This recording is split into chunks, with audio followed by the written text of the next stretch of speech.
Okay, here we are.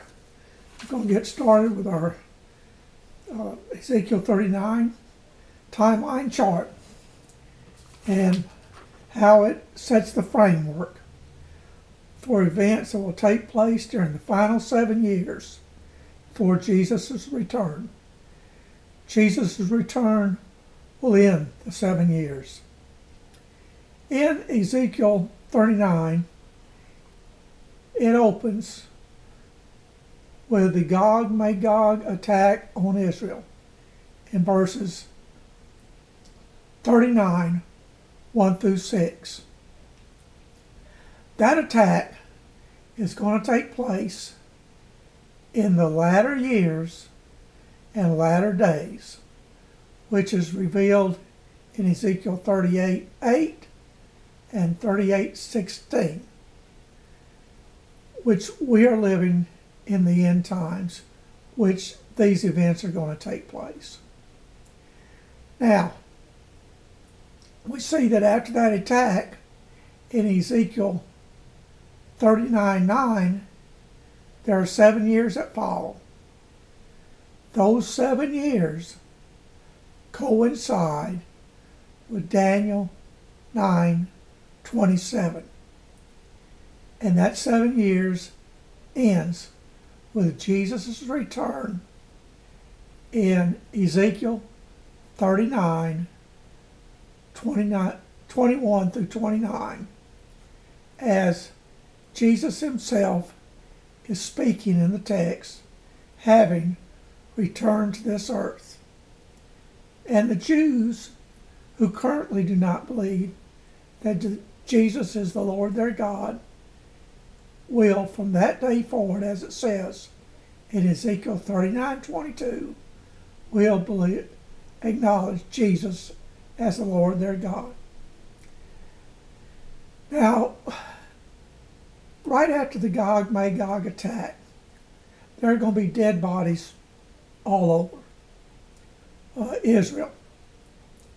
So, in Ezekiel 39:12, it says Israel spends 7 months, or 210 days, which is 7 times 30 days a month, of burying the dead.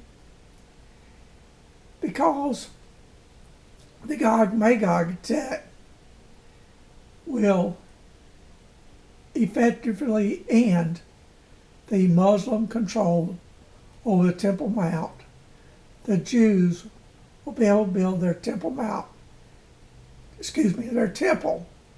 during this time. It will be downsized at first to make way for the starting up of the animal sacrifices again on day 220. We know those sacrifices start again on that day by subtracting 2,300 days from day 2520. The 2,300 days represents the activity of the little horn person in Daniel 8:11 through 14. That little horn person will become what is known as the Antichrist. The Antichrist will be a Jew who the Jews, for a big part of the first 7 years, will think he is their long-awaited King of Israel, Messiah. And to become the King of Israel, Messiah, he must be anointed as king. The Jews are looking for Elijah to return and be a part of the startup of the Messianic age. In Revelation 13, there is an individual that's going to come out of the earth, as it says, representing Israel, who will be known as a false prophet. Initially, that person will be perceived by the Jews as the embodiment of Elijah, and he will anoint the little horn person the Antichrist. And as the Antichrist, that person will make a big speech on the Temple Mount that God gave the land of Israel to the Jews, to the children of Israel, as theirs forever. And that is what is called the confirmation of the covenant in Daniel 9:27. It is not a peace treaty. It is referring to the covenant that Daniel first spoke about in the earlier verses of Daniel 9 about how his people had violated the Mount Sinai covenant. So it's the Mount Sinai covenant that will be confirmed. And in Ezekiel, in Deuteronomy 31, 9 through 13, Moses laid out the requirement to confirm the Mount Sinai covenant on a 7-year cycle. That cycle is in the text. And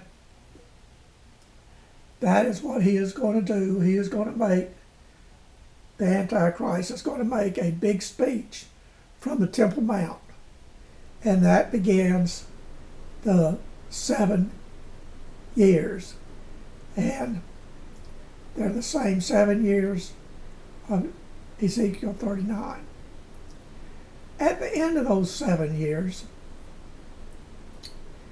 there will be a feast on dead bodies. That is in Ezekiel 39, 17 through 20. A feast on dead bodies by the birds and the wild animals at the end of the 7 years. That same feast by the birds and animals is described in Revelation 17 through 18 when the day that Jesus returns. Jesus returns in Revelation 19.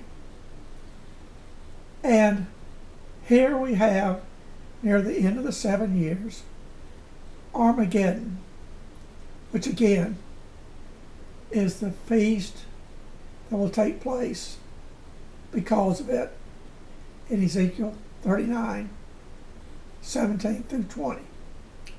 Armageddon is not a battle among nations against each other.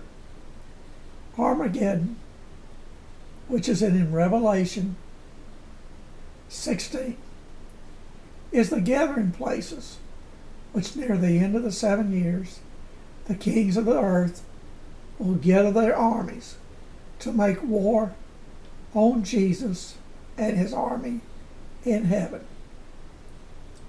And we'll speak more about that in the future timeline charts I will show. I have many. And we will see why they gather and prepare to make war on Jesus. But we'll take that up in videos further down the road. But right now, you can take and make a copy, a screenshot of this chart, so you can print it up and you don't have to watch. You'll have it handy. And all these charts I'm going to present. I have many charts. And the charts are to give us visual aids of how to understand the end times. I would advise having your pastors and fellow Christians look at these videos and study these charts, because by my knowledge there are none similar to these charts on YouTube that are as clear to understanding as these charts I'm presenting to you. So the next chart we're going to go over is the time frames that are in the Bible that are associated with the end times. And those time frames fit within this 7-year period. Time frames such as the 2300 days. Time frames such as the 210 days. And other time frames which are in other parts of the Bible. And there are a total of 15. So keep that in mind. 15 time frames. Many of the time frames, their quantity is repeated, such as 1260 days, 42 months. So the next video, we're going to go over a chart that has all those time frames on it, and it will make it very easy for you to understand how it all fits together. So thank you very much. May God bless you and have a nice day. Thank you.